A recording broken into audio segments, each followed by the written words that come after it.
Hello বন্ধুগণ, আমি সাইলাস হালদার। সবাইকে আমার ডেটা সায়েন্স বাংলা চ্যানেলে স্বাগত জানাচ্ছি।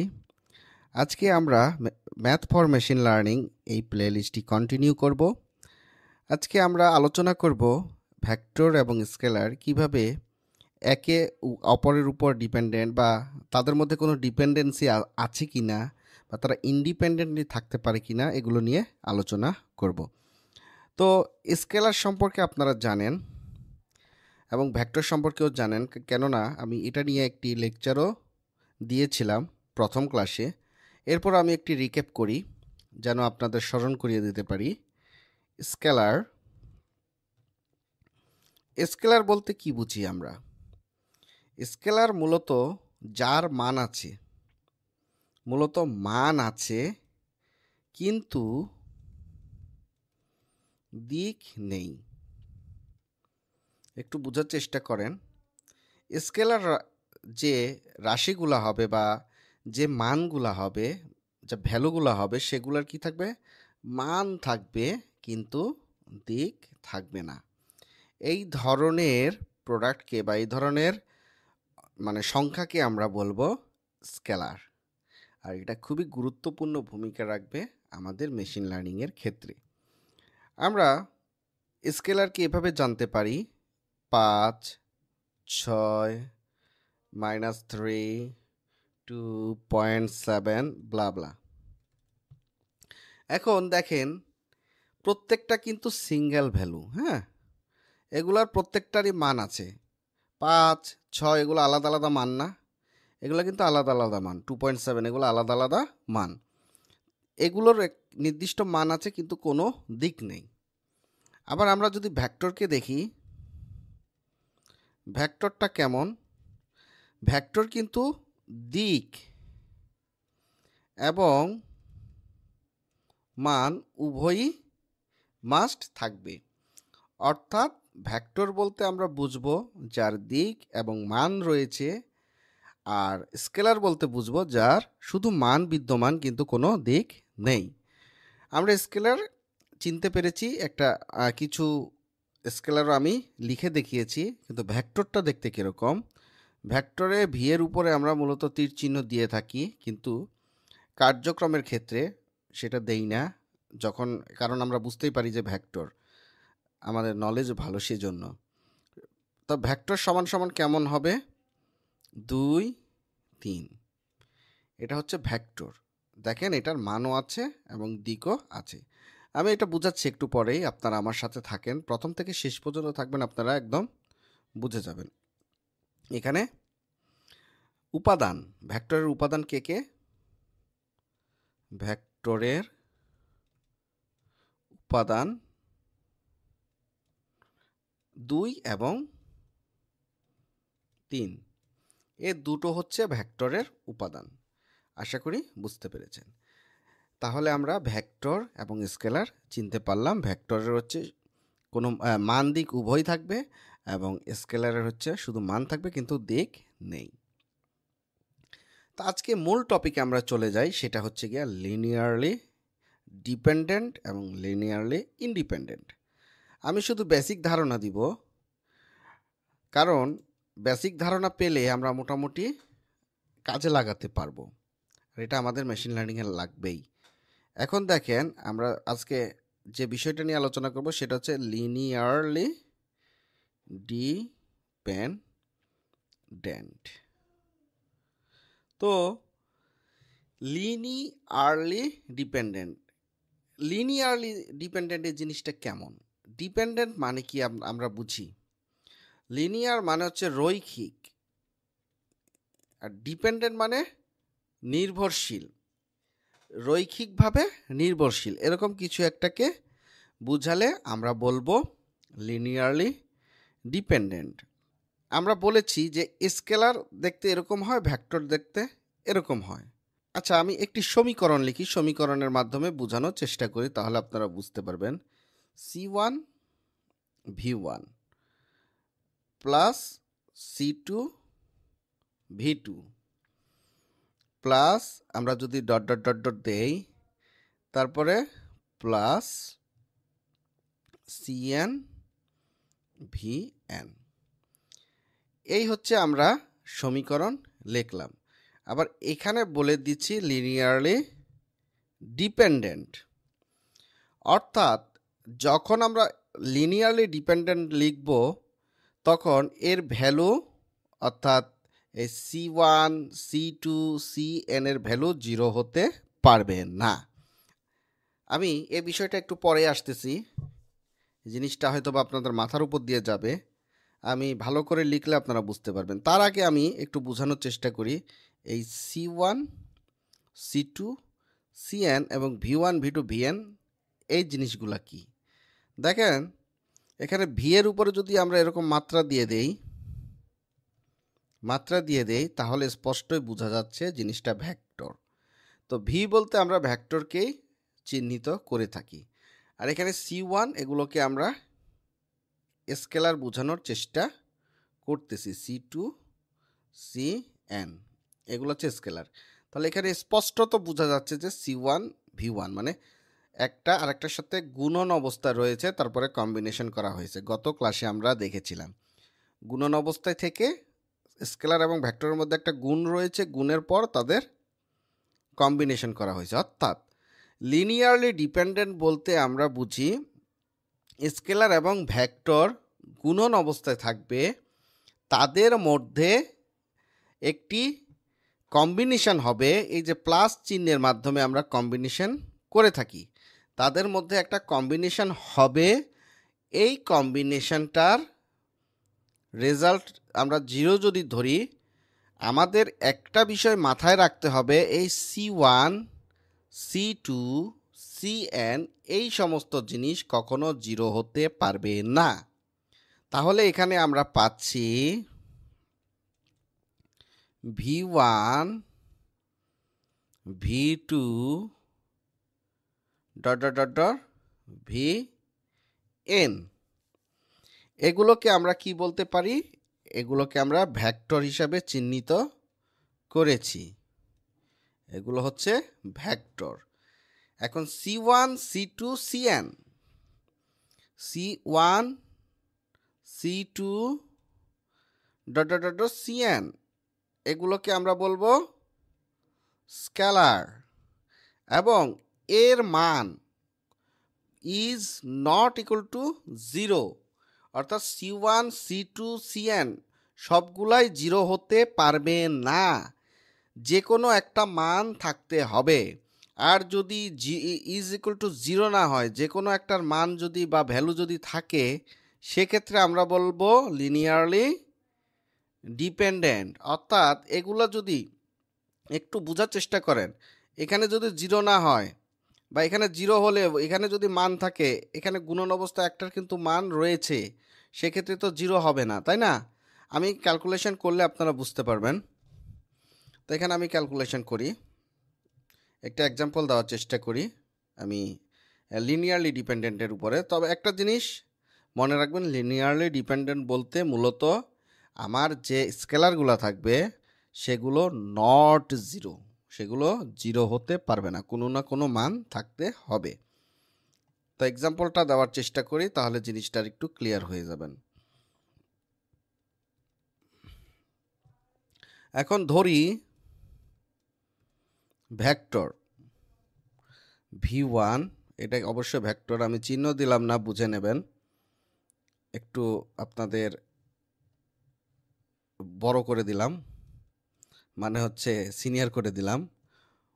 1, 2 দুটো ভেক্টর দেওয়া আছে। এখন যদি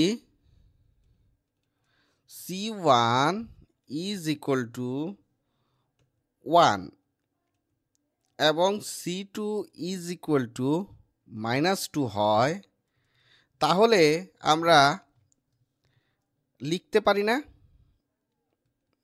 আচ্ছা, আমরা আগে ইকুয়েশনটা লিখি, তারপরে বাকিটা লিখি। তাহলে আমরা এভাবে লিখতে পারি C1 V1 লিনিয়ার কম্বিনেশন হবে C2 V2 সমান সমান 0। এখন C1 এর ভ্যালু কত আছে? 1। তারপরে V1 এর ভ্যালু আমরা এখানে দিয়ে দেব, C2 এর ভ্যালু এখানে দেব, V2 এর ভ্যালু আমরা এখানে দেব। তা আমরা দিয়ে দিলাম ইমপ্লাইজ দ্যাট ডি C1 এর ভ্যালু 1, V1 এর ভ্যালু হচ্ছে গিয়ে 2 4 প্লাস C2 এর ভ্যালু হচ্ছে -2 আর V2 এর ভ্যালু কত? V2 এর ভ্যালু হচ্ছে গিয়ে আমরা একটু দেখে নেই 1 2। V2 এর ভ্যালু 1 2 1,2 সমান সমান 0 0। যেহেতু x এবং y কল্পনা করতেছি সেজন্য দুটোর ক্ষেত্রে 0 0 আসবে। এটা হোমোজিনিয়াস, এটাকে আমরা বলবো হোমোজিনিয়াস। এখানে ব্র্যাকেটে লিখে দিই হোমোজিনিয়াস। ঠিক আছে, একই জাতীয় থাকলে আমরা তাকে বলবো হোমোজিনিয়াস। ওকে, তো এটাকে আমরা ক্যালকুলেশন করি। ইন প্লাস দ্যাট 2 একে 2, 4 একে 4 হয়ে গেল। এখানে হবে প্লাস, কারণ -2টা আলাদা করে রেখেছি, 2 ভিতরের সাথে গুণ হবে। ঠিক আছে, এখানে প্লাস যে এটা 2টা এখানে বের করব না, প্লাস লিনিয়ার কম্বিনেশনই আমি রাখবো। তো এখানে এটার সাথে এটা গুণন অবস্থা আছে, তাই না? তাহলে -2 + 1 সমান সমান কি হবে? -2, আবার -2 + 2 সমান -2 + 2 সমান সমান প্লাসে মাইনাসে -4 সমান সমান 0 সমান সমান 0 0। এটা হোমোজিনিয়াস। তাহলে এখানে XY আমরা পেয়ে গেলাম।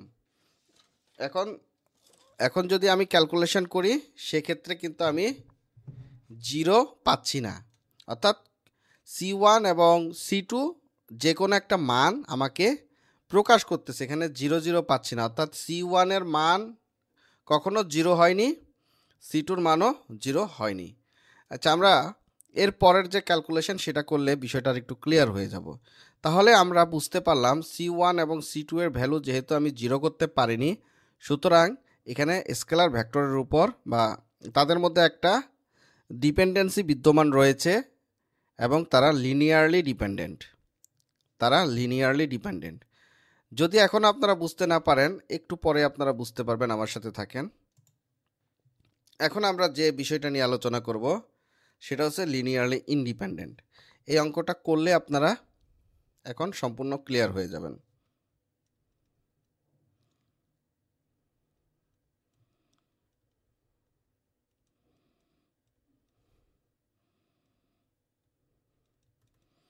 ইন্ডিপেন্ডেন্ট মানে কি? আমরা স্বাধীনতা বুঝি, তাই না?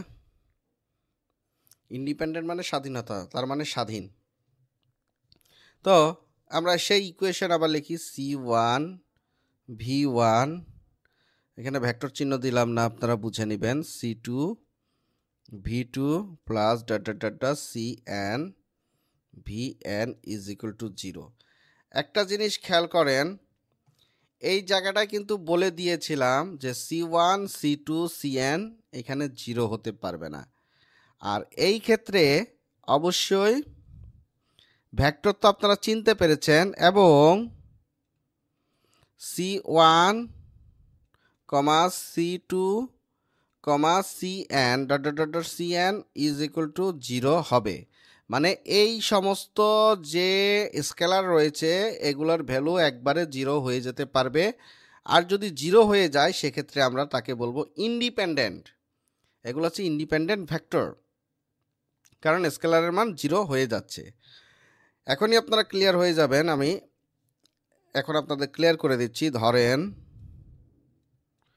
ধরি V1 = 1 0 এবং V2 = 0 1।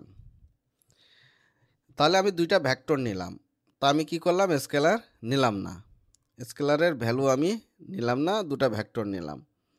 নেওয়ার পর এখন আমি সূত্রটা এখানে লিখে ফেলি। সূত্রটা আমি আরেকবার লিখি, C1 V1 plus C2 V2 = 0। এই তো সূত্র, তাই না?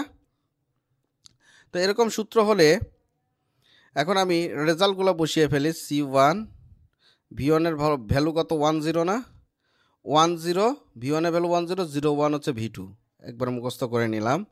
তাহলে V1 হচ্ছে 10 প্লাস C2 V2 হচ্ছে গিয়া 01 সমান সমান 0। এখানে খেয়াল করেন, এখানে যদি আমরা একটু খেয়াল করি এই জিনিসটা এবং এই জিনিসটা দুটোকে আমি XY ধরতে পারি। তাহলে XY অনুসারে এখন X এবং Y অনুসারে আমরা কি পাই দেখি। তাহলে আমরা প্রথমে X ধরি, Xটা কেমন হবে? Xটা আমরা এভাবে লিখতে পারি না, C1 into 1 plus C2 into 0 সমান সমান 0। এটা কি বুঝতে পেরেছেন? আমি একটু বুঝিয়ে দেওয়ার চেষ্টা করি।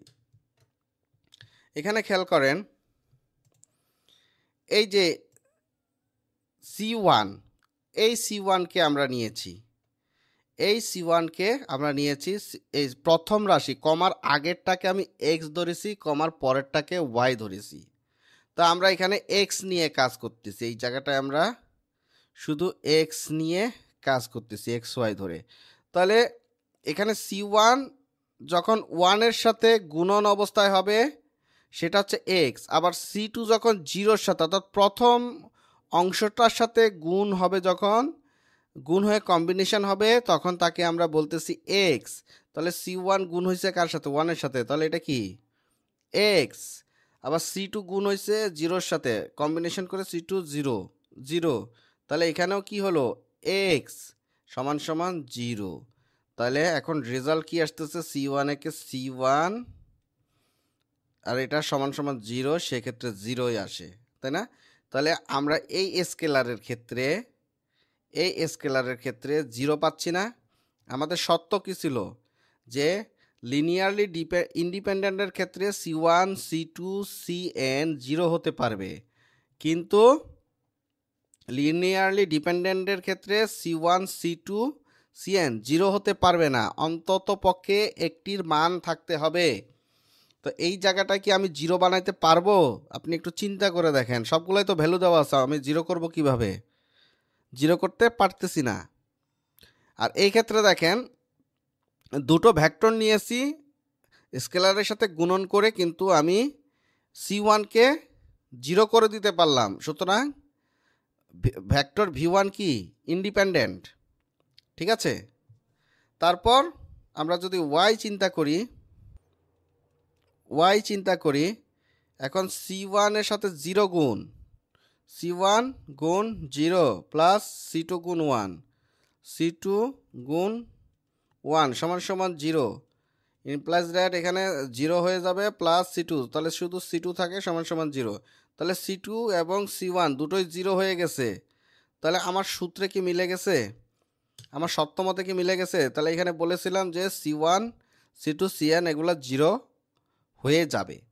আর যদি 0 হয়ে যায়, যেহেতু C1 C2 Cn 0 হয়ে যাচ্ছে, আমি জাস্ট একটা এক্সাম্পল আপনাদের মাঝে তুলে ধরেছি, যেহেতু 0 হয়ে যাচ্ছে সেজন্য কি আমরা তাকে লিনিয়ারলি ইন্ডিপেন্ডেন্ট বলতে পারি না? অবশ্যই ইন্ডিপেন্ডেন্ট বলতে পারি। এবং এটার গ্রাফও চিত্র মূলত এরকম হবে, ধরেন লেখচিত্রটা বা গ্রাফটা এরকম হবে। এখানে যদি 1 হয়, এখানে যদি 1 হয়, এখানে যদি 0 থাকে, ভেক্টরটা ঠিক এরকম যাবে। ভেক্টরটা এই অক্ষ বরাবর এভাবে যাবে। আশা করি বুঝতে পেরেছেন, এর মধ্যে কোনো লিনিয়ারলি ডিপেন্ডেন্সি নেই, এরা একদম স্বাধীন। কিন্তু যখন আমরা লিনিয়ারলি ডিপেন্ডেন্ট পড়তেছি তখন ভ্যালুটা কেমন হবে? তখন ভ্যালুটা আমরা যদি গ্রাফটা অঙ্কন করি, সেক্ষেত্রে 1 2 3 4 অক্ষ বরাবর যদি আমরা নিই, তাহলে লিনিয়ারলি ঠিক এভাবে যাবে। তাই এখানে 1 এর মধ্যে আমার ভেক্টর একটা পাবে, 2 এর মধ্যে ভেক্টর, 3-এর মধ্যে ভেক্টর, 4-এর মধ্যে ভেক্টর। সুতরাং এরা লিনিয়ারলি ডিপেন্ডেন্ট, এদের মধ্যে লিনিয়ার একটা কম্বিনেশন বিদ্যমান। আশা করি আপনারা লিনিয়ারলি ডিপেন্ডেন্সি এবং লিনিয়ারলি ডিপেন্ডেন্ট এবং ইন্ডিপেন্ডেন্ট স্কেলার ভেক্টরের মধ্যে কি সম্পর্ক রয়েছে সেটা মোটামুটি বুঝতে পেরেছেন, এবং কিভাবে রৈখিক একটা মানে লিনিয়ারলি ডিপেন্ডেন্ট আমরা গ্রাফ আঁকতে পারি সেটাও আপনারা বুঝতে পেরেছেন, এবং ইন্ডিপেন্ডেন্টের ক্ষেত্রে আমরা গ্রাফটা কেমন হয় সেটাও আপনারা আশা করি বুঝতে পেরেছেন। তো ভিডিও যদি ভালো লাগে অবশ্যই লাইক কমেন্ট শেয়ার করবেন, আর আমার সাথে সাথে থাকবেন, আমার জন্য দোয়া করবেন যেন আমি ভবিষ্যতে ভালো ভালো ভিডিও আনতে পারি। আর মেশিন লার্নিংয়ের জন্য আমরা যে ম্যাথ করতেছি, আমরা আশা করি ভবিষ্যতে খুব ভালোভাবে মেশিন লার্নিং করতে পারবো, এবং অন্যান্য যে টার্গেট আছে আমাদের ডিপ লার্নিং, ওপেনসিবি, তারপরে আপনার যে এমএলঅপস, এগুলো আমরা খুব ভালোভাবে করতে পারবো। তো সবাই আমার জন্য দোয়া করবেন, ভালো থাকবেন, সুস্থ থাকবেন। ধন্যবাদ।